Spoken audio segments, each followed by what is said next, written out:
अस्सलाम वालेकुम वीवर्स, क्या हाल है? खैरियत से हैं? उम्मीद करता हूँ आप सब खैरियत से होंगे। अल्लाह ताला आप सबको अपनी हिफ्ज़-ओ-मान में रखे। आज हमारा टॉपिक रेंज हुड जो किचन की होम एप्लाइंसेस है उसको डिसअसेंबल करने के हवाले से है।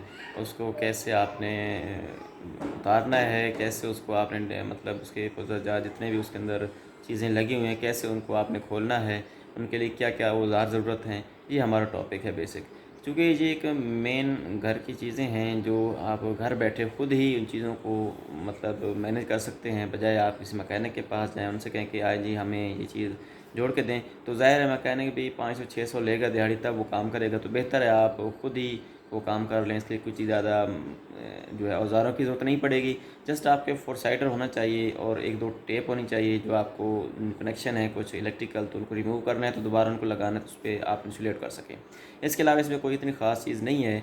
जस्ट आपने इसको उतारना है, डिसअसेंबल करना है और फिर दोबारा आपने उसको असेंबल कर देना है, ये चीज़ है।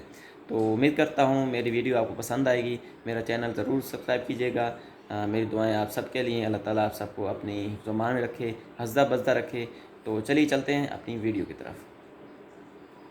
अस्सलाम वालेकुम मोहतरम नाजरीन, क्या हाल हैं? खैरियत से हैं? जैसा कि मैं आपसे पहले ज़िक्र कर रहा था इस रेंज हुड के बारे में।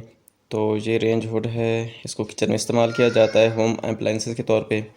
तो ये इसकी फ्रंट साइड थी, ये इसका ऊपर वाला सिरा है जिसमें मुख्तलिफ जो आपको चीज़ें नज़र आ रही हैं, जिसमें सर्किट लगा हुआ है। इसकी आउटडोर लाइट है और उसके बाद ये अगर मेरा कैमरा थोड़ा जूम कर सके तो इस पर सर्किट डायग्राम भी बना हुआ है। तो ये इसका आउटर है जहाँ से हवा आउट होती है।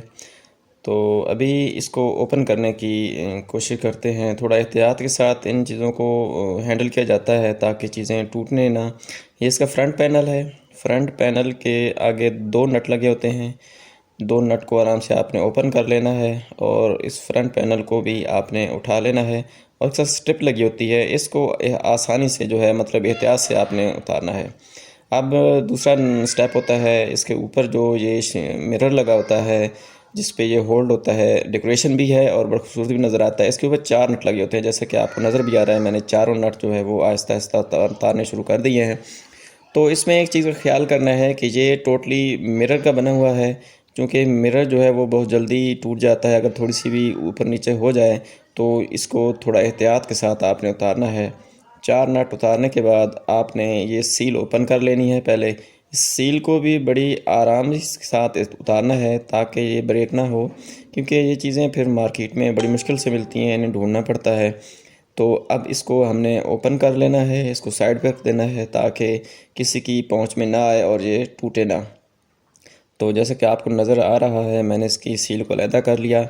अब इसकी जो ऊपर वाला कवर था इसको भी मैंने साइड पे रख दिया है ताकि ये टूटे नहीं। अब जो नेक्स्ट प्रोसेस है, जैसा कि आपको नज़र आ रहा है, इसमें काफ़ी चीज़ें रहती हैं। हमें इसको इंशाल्लाह एक एक पुर्ज़ा जो है वो अलहदा करेंगे और आपको दिखाएंगे, उसके बाद इसका नेक्स्ट प्रोसेस होगा। ये इसका बैक साइड जहाँ जो दीवार पे दो जगह लगी हुई हैं जो बनती हैं, जो आपको होल नज़र आ रहे हैं ऊपर, ये दीवार पे लटक जाता है इनके ज़रिए। तो इसके पीछे भी नट लगे होते हैं जो होल्ड होते हैं। और ये इसका आगे वाला कवर था जो ब्लैक नज़र आ रहा है आपको। ख्याल करना है कि ये चीज़ें जो है वो पतरे की बनी हैं, तो पतरा ज़ाहिर है बड़ी जल्दी मतलब इससे ज़ख़म आते हैं। तो केयर के साथ आपने ये सब चीज़ें उतारनी हैं। उसके बाद जो नेक्स्ट प्रोसेस करना है, आपने आपने सारे नट जिसके पीछे वाले जो बैक साइड वाले हैं वो उतार लेने हैं ताकि हमें जो है उतारने में आसानी हो सके। तो अब जैसा कि आपको नज़र आ रहा है, मैंने इसको साइड पे किया है ताकि आपको जो है वो आसानी से नज़र आ सके कि इसके ऊपर नट कितने लगे हुए हैं। ये इसकी एलईडी पैनल भी यहाँ पे एडजस्ट होता है, इसकी तारें भी यहीं पे होती हैं। इसके बाद इसके जो हैं वो साइड वाले नट होते हैं। तो ये सब चीज़ें जो आपने हैं बड़ी आसानी से बड़ी एहतियात के साथ उतारनी है। ये इसका फ्रंट पैनल है जिसके ऊपर एलईडीज़ लगी होती हैं, जहाँ से जो है वो इनलेट होती है हवा। तो इसको आपने बड़ी एहतियात के साथ उतारना है, क्योंकि ये टोटली जो है वो पतला लगा हुआ है और पतला बड़ी आसानी से जो है हाथ पे लग सकता है, उससे ज़ख़म आ सकता है। तो आपने सारे नटों को सबसे पहले आराम के साथ ओपन कर लेना है। इसमें अच्छा एक चीज़ का ख्याल करना है कि इसमें सिर्फ एक ही जो है वो फोर साइडर जो है वो इस्तेमाल हो रहा है, स्क्रू ड्राइवर। इसके अलावा इसमें फ्लैट नहीं है, सारे स्क्रू ड्राइवर जो है वो